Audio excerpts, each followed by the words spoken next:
I'm Ariana Grande. Hi, I'm Cynthia Erivo. And you're listening to the Broadway Podcast Network. Visit bpn.fm to discover more.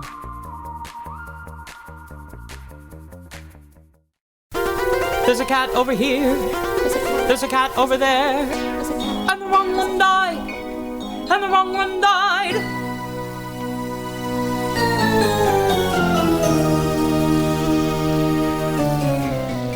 Welcome to The Wrong Cat Died, the podcast breakdown of the catastrophe. I'm your host, Mike Abrams, and today we have another great guest.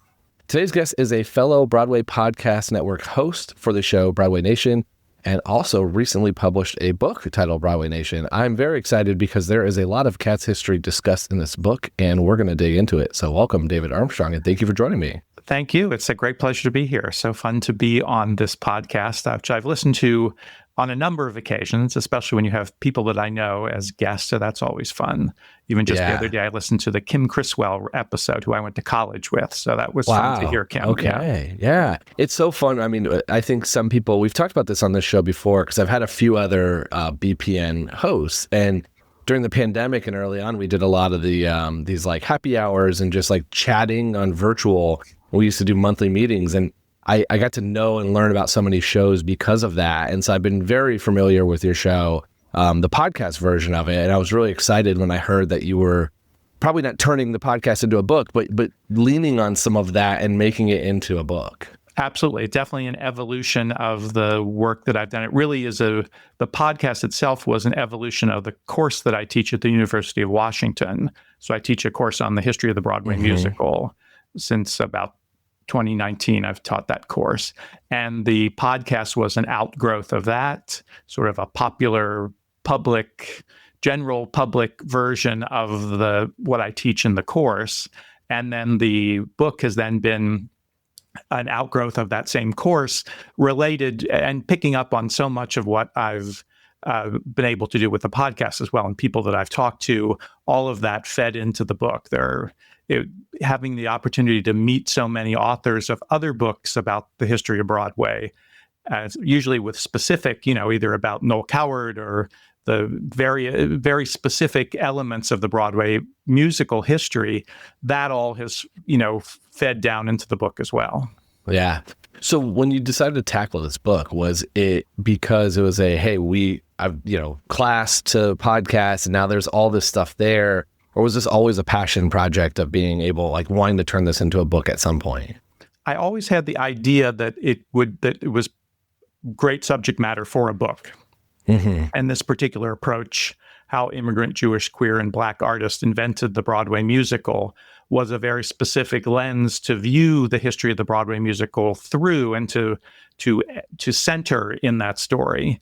But then I was really thrilled that a publisher, my publisher, Dom O'Hanlon from Bloomsbury Publishing, which is Methuen Drama, is an imprint of Bloomsbury.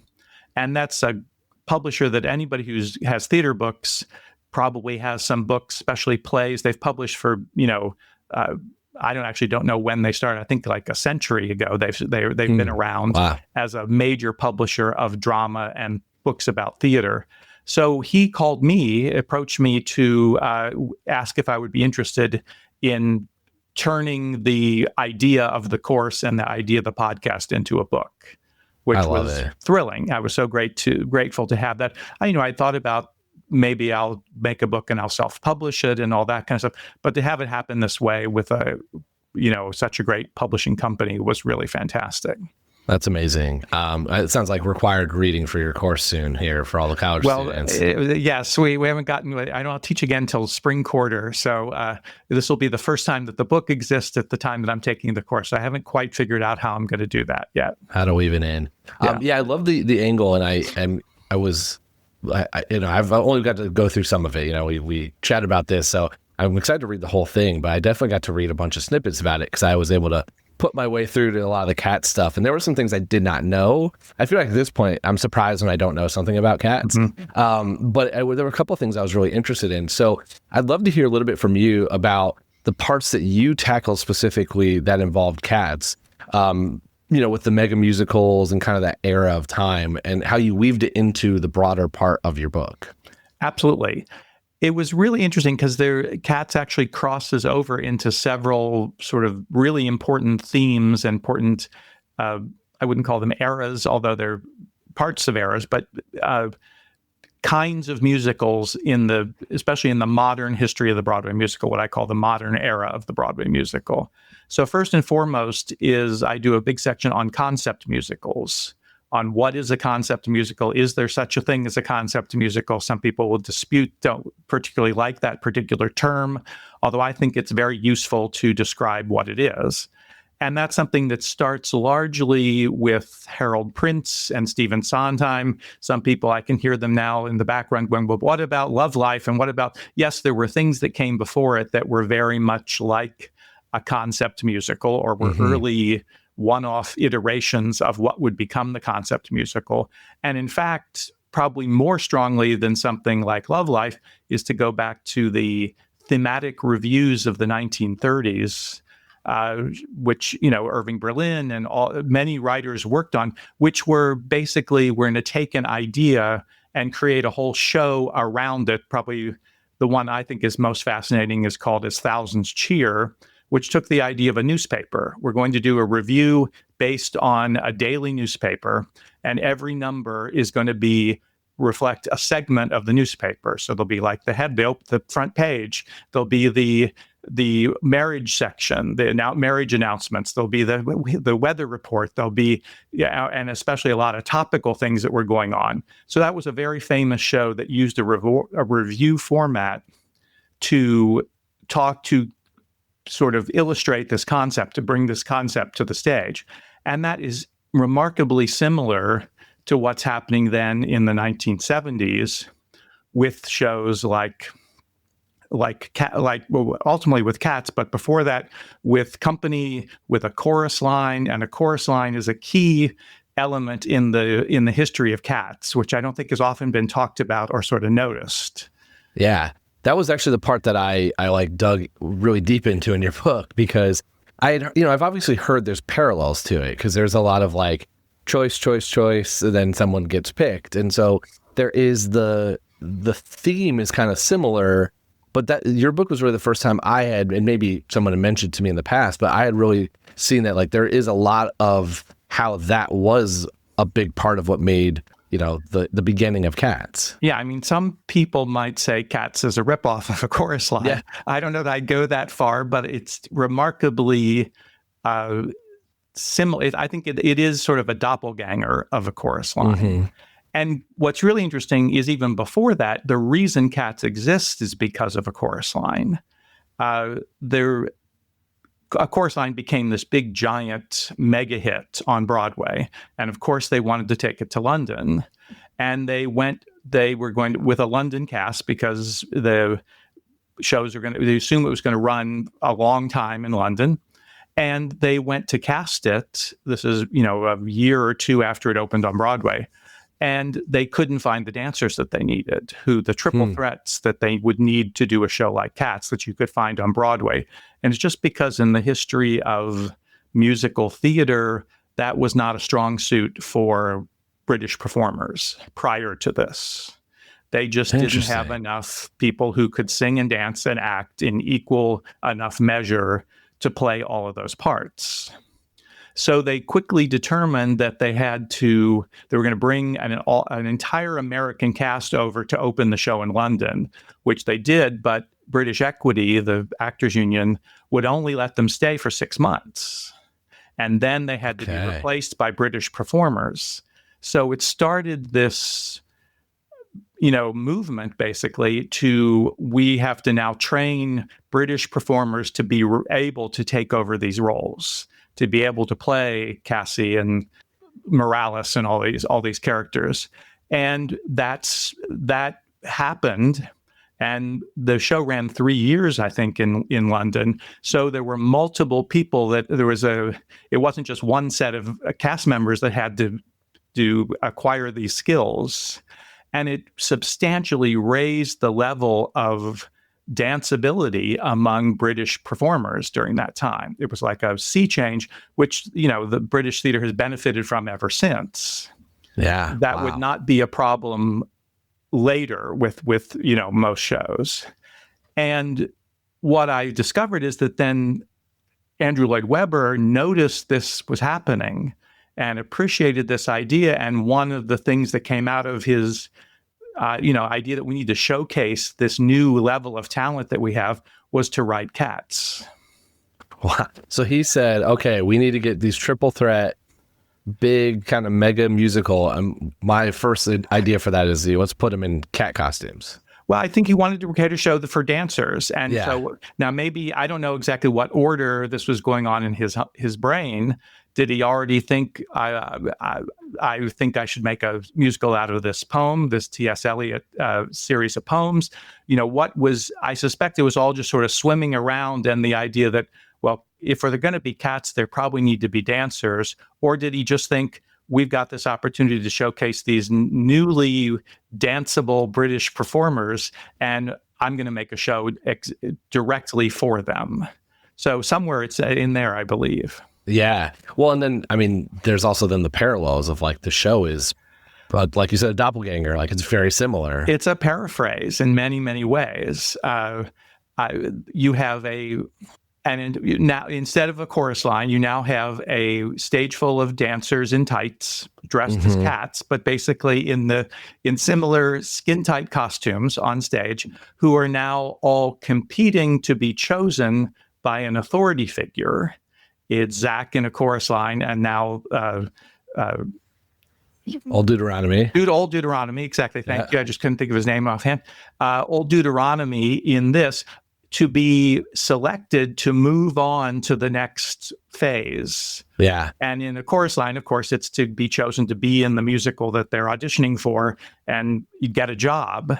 And in Cats, it's to be, put on a tire and sent through the roof to the Heaviside Layer, whatever that is. Yeah. It is really fascinating that like how much of all shows influence other shows. And then, it kind of leads to the second part I was curious to hear a little of your take on, but you also reference a little bit about how the like Six is almost in the same vein, like another example of that, the evolution of that. It's another contest. Yeah. And, people talk about chorus line. I really do think when you look, we didn't think about this back in the day, but it's like the first reality show. Yeah. It predates all the reality shows. I talk to my students sometimes about this, and I say, you don't understand. There were no reality shows before this. That idea did not exist. And I think you can attribute a chorus line to putting this idea out there because it was based on characters, people bearing their souls in order to win the contest. Even though it was fictionalized here, it was still the real words of real people in a chorus line, sometimes playing themselves and sometimes playing other people. But it was this, it ties into, what would later start with the real world and all that kind of stuff and just overwhelm entertainment the way it has. Yeah. And I think so that contest element of it is right there in the chorus line, then right there in Cats, which you talked about on one of your podcasts, that it was that the contest element can either be noticed really strongly or not so strongly, but that is the plot. The plot, what little plot there is someone's going to be chosen as the Jellicle cat. Is that what they call it? Yes. Yeah, the Jellicle choice. The Jellicle choice. That's what I meant. Yeah. And we'll get to... based on this one authority figure's decision. I do find it really interesting because it is the plot and it's the way I think about it. But I also know the way I was introduced to Cats, like for my whole life, was 2016, and I saw Leona Lewis. So I was going in saying, I'm watching an X Factor performer. That's how I knew her. And this is then I felt like I watched the weirdest X Factor in the world. It's like I was already thinking about a contest style reality show. Right. And then I watched one. But I do wonder if I didn't see, like, the second time I saw it, I saw Mamie Pears. If I saw Mamie first, if I would have not walked in the theater thinking about X Factor, would I have felt the same way? And is that where there's some like loose interpretation of maybe I would have gotten deeper into the characters or the story or other parts of this, like maybe the religious aspects that are in there, instead of this competition element that I honed in on purely because of My Grisabella? I mean, I would suggest that it probably just helped you to see what was there because you were coming from that standpoint. And granted, Cats is not the clearest show. It's sometimes very confusing what the hell is going on or what it's about. But so I think that just seeing it through that, you were seeing it in the reverse of me seeing it, which is seeing it for the first time without reality shows being in the zeitgeist, being in the world. Yeah, true. Yeah, so that couldn't influence my thinking because they didn't exist basically then. Yeah, I also have never seen a chorus line, and so it's just not a show that's been. I mean, my Broadway experience has been since I moved to New York and beyond, with a little bit of tours before that. Right, it's just never been something that's popped into Indiana when I was younger, or it's not been in New York until they had the recent anniversary one night 50th year anniversary show. Yeah. So I'm waiting to get to a version to where I could go see it. And I still there was a revival probably maybe just before you moved to New York. Yeah, it was just before 10 years ago or something like that. Yeah. Yeah. So that's interesting. And then you were talking about Six and that same contest thing. They're competing to be again, I don't quite understand what they're competing for, but somehow they're competing to be the best of the wives, or the best of the worst, the best of the worst, or the best of the dead, or I don't know exactly what it was, but somehow there's a competition.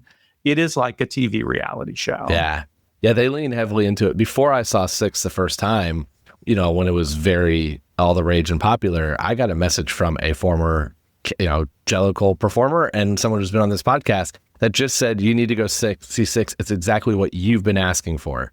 It was they were this is exactly what you want Cats to be. And so then when I saw it, I was like, oh, this is the competition element. And they lean heavily into it. And it is so interesting how that all kind of plays into each other and how much of theater is kind of built off of it. And what your book does is kind of tackles that in a way of being able to show all those iterations. Well, I try to tie everything together because that is the way I think about the history of the Broadway musical, even over more than 100 years.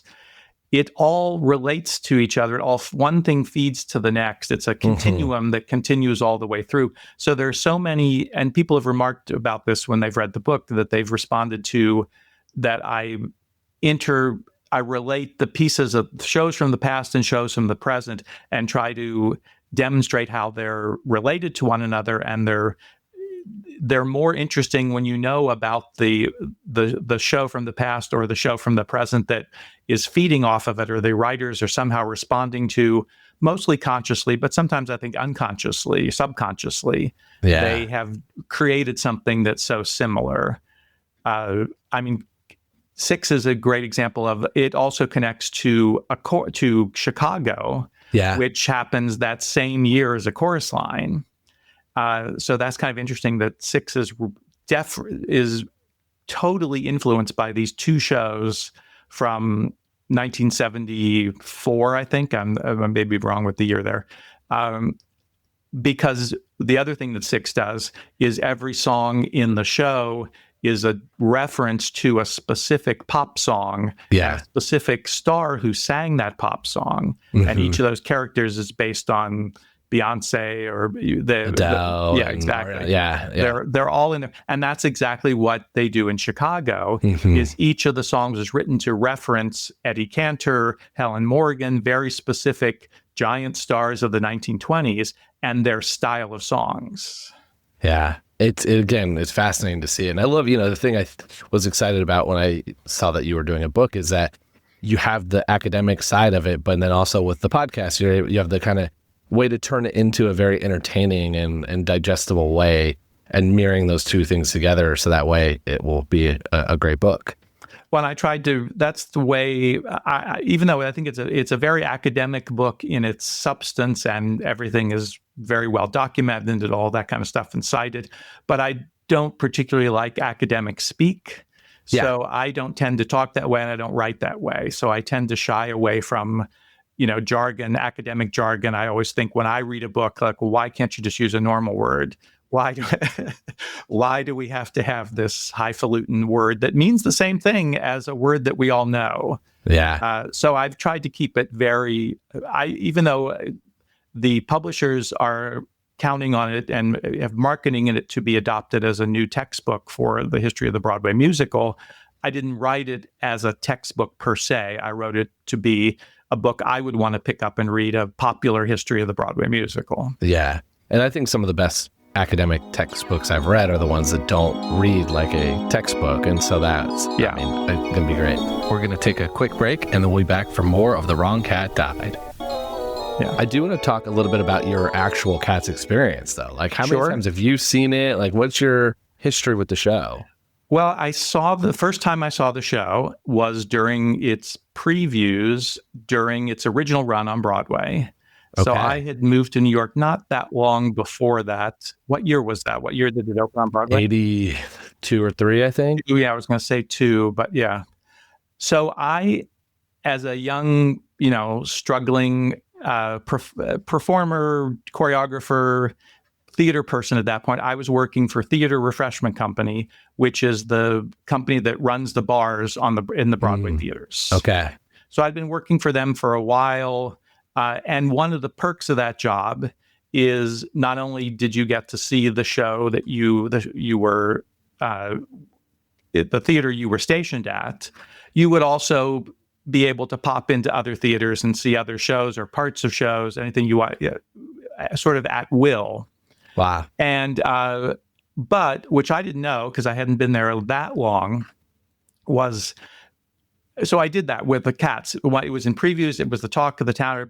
So I went over to the Winter Garden and just walked in the door and stood in the back, and watched the show for a while. And now I get kicked out and somebody said to me, "Oh, yes, you can do that, but not when the show's in previews because everybody's too nervous and tense and they don't know who's in." There was a lot of, concern about somebody saying something about the show before they were ready for people to see it. This is pre-social media days where it's like even worse now. Totally pre-social. Yeah. To now I'm sure you couldn't do any of that because you have your phone and all that kind of stuff. So that was my first. I saw parts of it. You saw pieces of one of the most of it during the previews before it opened. I love that you saw pieces of one of the most confusing musicals to watch from start to finish in its previews on Broadway. That is exactly right, and I did not know what the hell was going on. Yeah. But it was impressive, obviously. It was that original production at the Winter Garden. Of course, they had gutted the whole theater, and you're just walking into there really not knowing. We knew the show had been a big hit in London. We kind of had some sense of what it was, but most people back then didn't really understand what it was going to be till you sat there or till you stood there in the back. Yeah.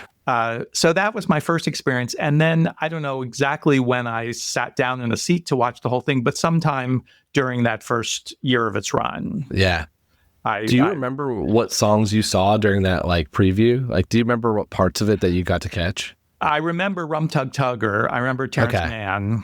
Yep. And so that is very strongly embedded in my head because he was just so dynamic, and it was so clear that he was doing Mick Jagger, which was fun, but somewhat surprising. So I'm pretty sure I probably didn't see the opening because I probably came in after I was closed the bar in whatever show I was.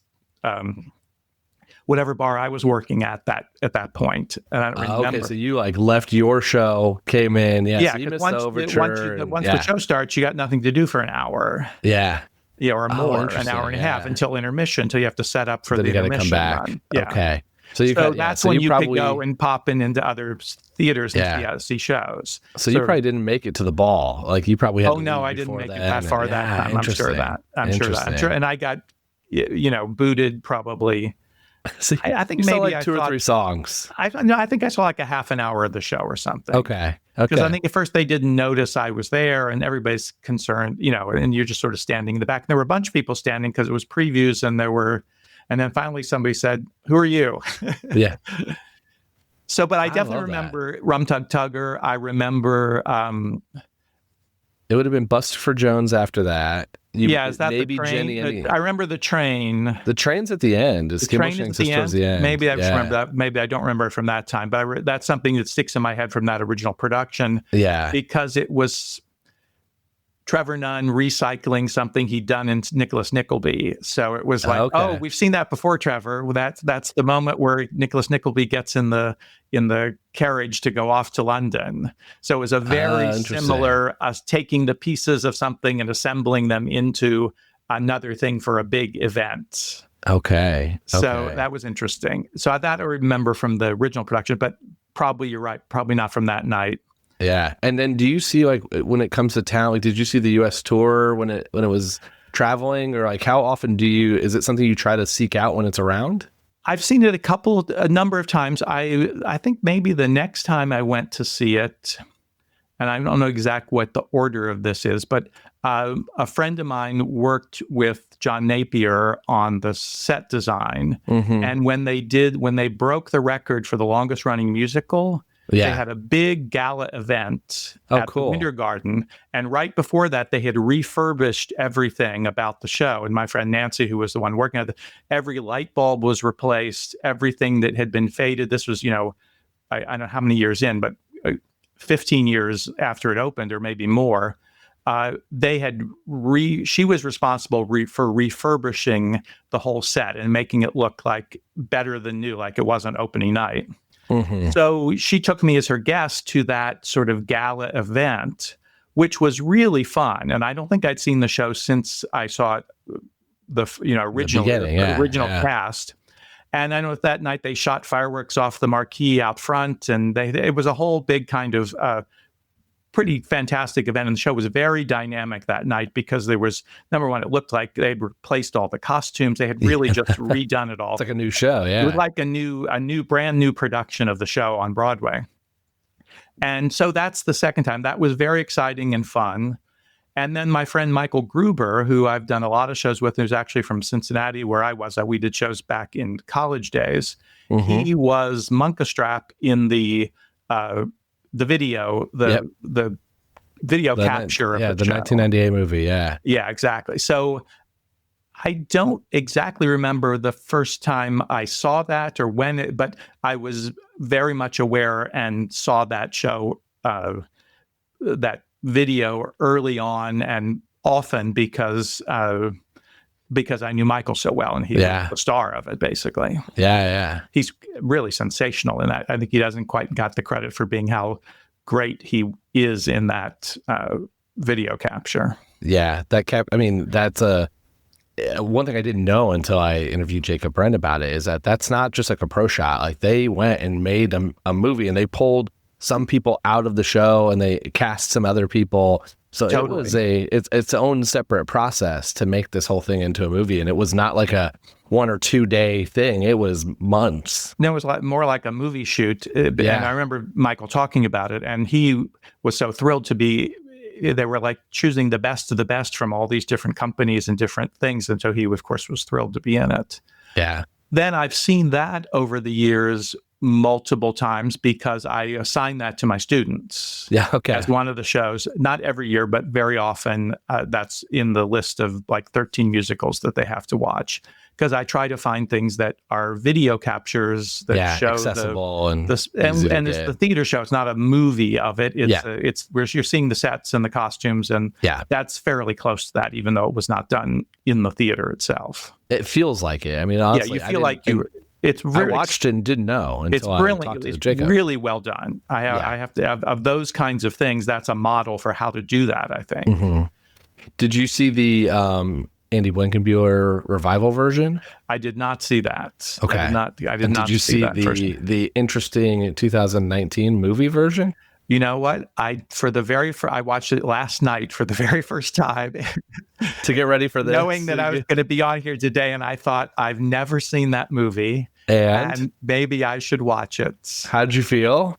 It wasn't as horrifying as I thought it was going to be. I went into it because I'd read everything about it and heard everybody talk about it and all that kind of stuff. So it wasn't nearly as,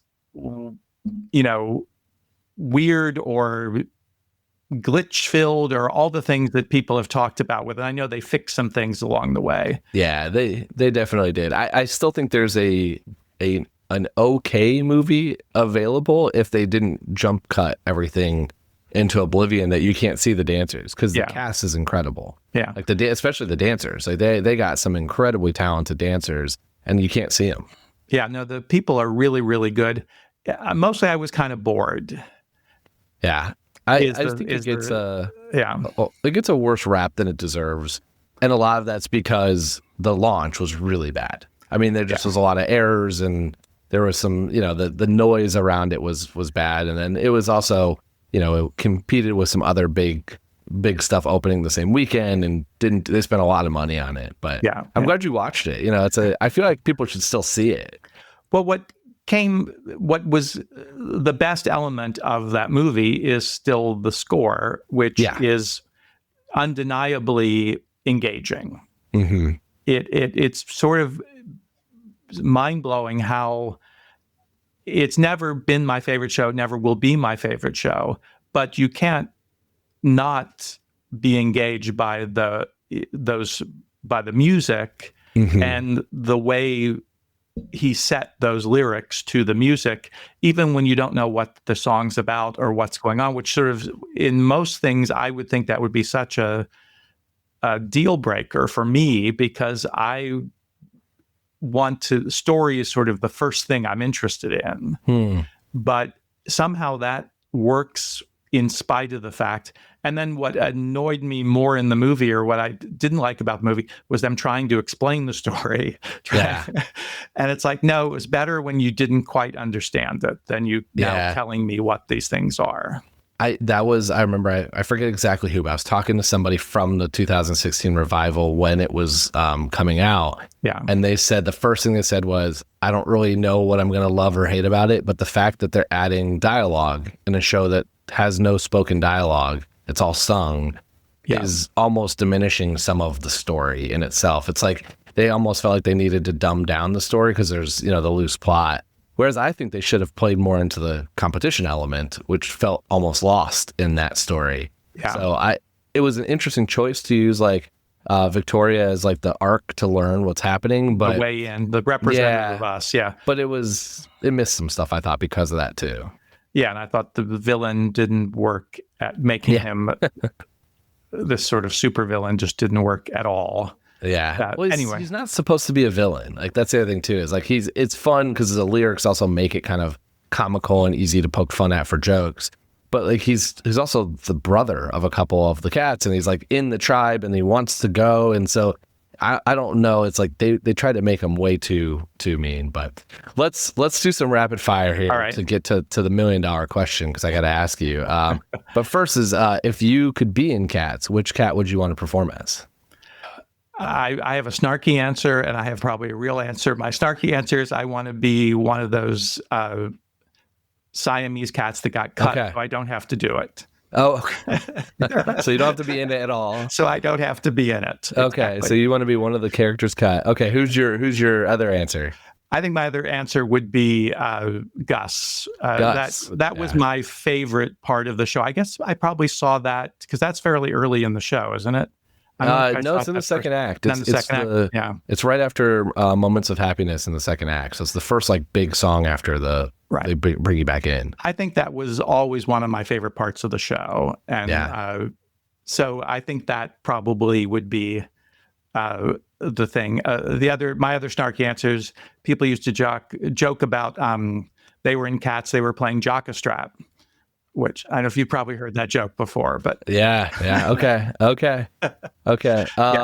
Who are your favorite and least favorite cats in the show? And I usually ask this from a personality standpoint, but if not, just in general. I mean, probably Mungo Jerry and Rumpelteazer are the ones I just want to get off the stage as quickly as possible. Okay. Yeah. Okay. Who are your favorite? Gus, probably, and again, it makes no sense. Why is that Mr. Mistopheles' number so engaging and effective with a character that that just sort of, not all the characters sort of come out of nowhere, but in a way is just this big tour de force number that he has. Yeah. And part of it is the music. The music is just really engaging. So I would probably say he's a very appealing character. Okay. He just, in his little vaudeville turn. Yeah. Favorite song in the show?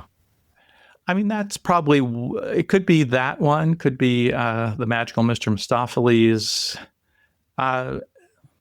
Yeah, I'll go with that one for now. Okay. I'm not a big memory fan. I know people always say, that's the song, that's the song, that's the song. It's like, what the hell does that lyric mean? This could be good for my last question then. Yeah. One more before that. Yeah. Which cat do you think would be the best professor to teach your course?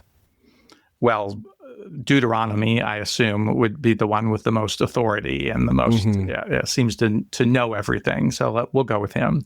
Okay. I thought Gus could be a good second one too. Gus, absolutely. Certainly in terms of the history of theater, he seems to have lived it all. So yeah, that would make sense. Yeah. Okay. My show, as you know, is centered around my disbelief in the Jellicle choice. So who is your Jellicle choice and why? So let me ask a question about that.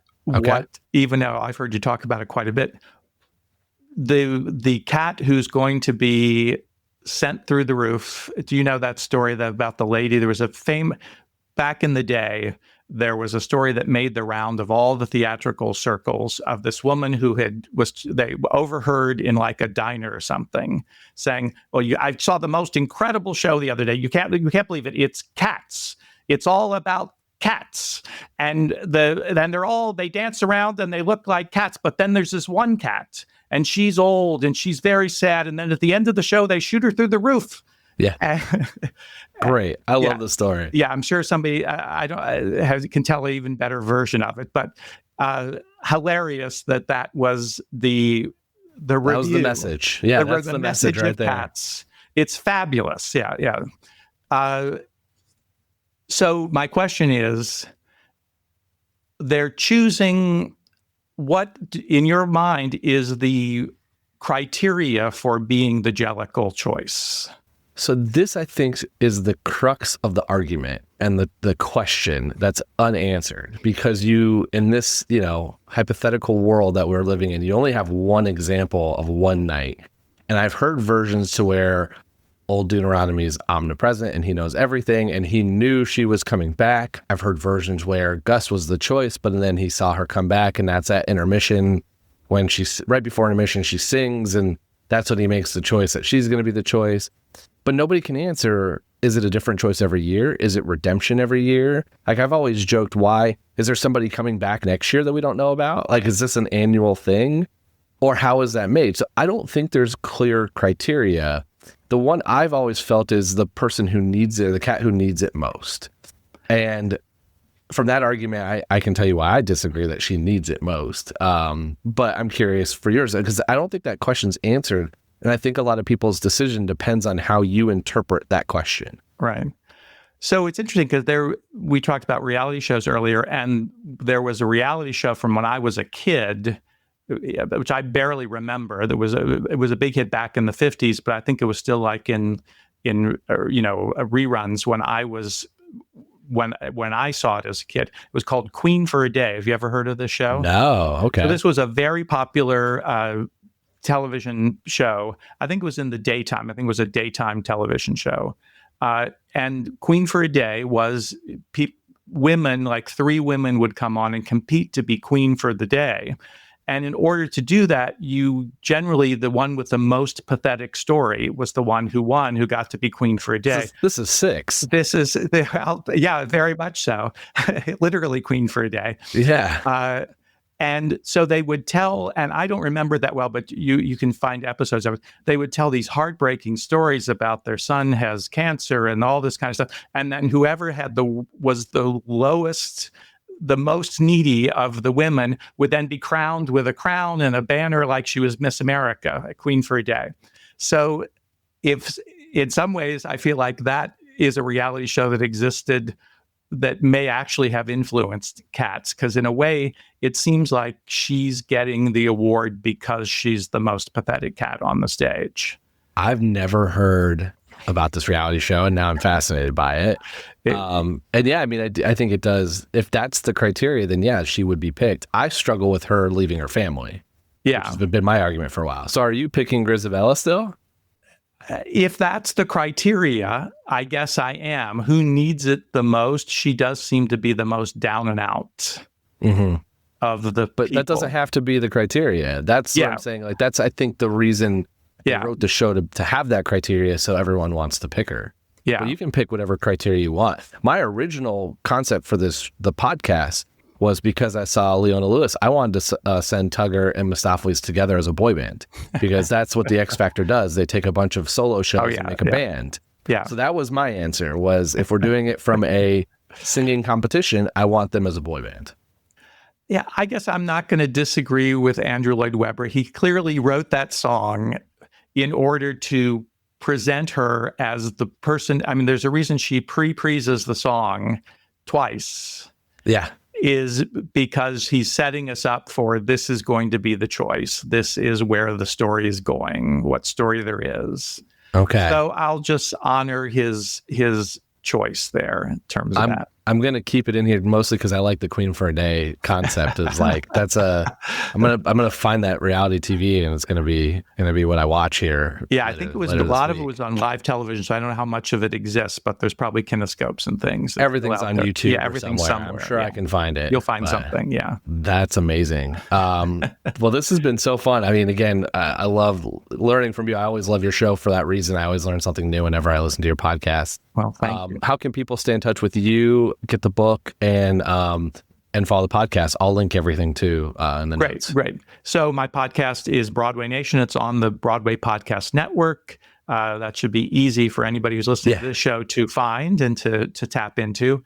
The book is on sale now literally everywhere books are sold. If it's your local bookshop, which I encourage you to get it from, they may have to order it. I don't know that every bookshop is going to have it in stock at this point, but you can certainly do that. It's also available on Amazon, although at this particular moment it says temporarily out of stock, which I'm taking as a very good sign. Sold out. They didn't quite order enough copies to begin with. But I encourage you to go to bloomsbury.com. That's the website for Bloomsbury, where you can purchase the book, and it's on. Right now they have it at 30% off as sort of an introductory offer. I don't know how long that's going to last, but hopefully it'll still be going when you hear this. But I think even then it'll go back to 20% off. There's a little discount you can get there, which is great. And I'm really so happy the way that Bloomsbury has released the book, because they've put out both the hardcover and the paperback at the same time, which doesn't always happen. And the hardcover, as people might expect, or maybe it'll be a surprise, is $100, because it's a big book that, will be hopefully in every library and things like that. But the paperback is only $34.95, which Amazing. I'm really happy about, because I think it makes it very accessible. And that's not always the case. I often want to buy books these days, and I'm lucky that I feature them on my podcast, so I get free copies of things. If I had to buy them, I'd be broke, because it's really, it's like everything else. Everything is expensive these days. So I'm thrilled about that. And then personally, you can find me on Instagram, especially on my Facebook group. I have about almost 3,000 members in my Broadway Nation Facebook group. And that's a great place to come for conversation and interaction with a bunch of other people that love Broadway musicals. Awesome. Yeah. We'll link all of that too, including the Bloomsbury link. And and I strongly encourage local bookstores too, because I try to get books that way as well. And digital books too, you can get from libraries. And it's available as a digital book also. We're in discussions about an audiobook. We haven't started on that yet, but that'll be a fun project when I get going on that. You got your mic ready. You're gonna have to. My mic is here and ready to go. Yeah. Amazing. Well, it's been so fun. Absolutely. I enjoyed it. And I love, it's fun to talk about very specific elements that are in the book, like Cats, which, is a major event in the history of the Broadway musical. Totally.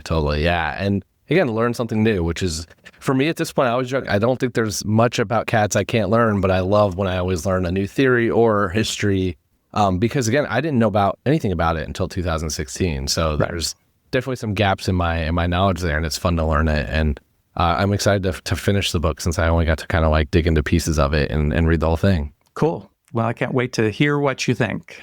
Awesome. Well, thank you for coming on, and thanks for everyone else for listening to this episode of The Wrong Cat Died, the podcast breaking down the catastrophe. To follow along, you could subscribe on Apple Podcasts, Spotify, or any of else's podcasts.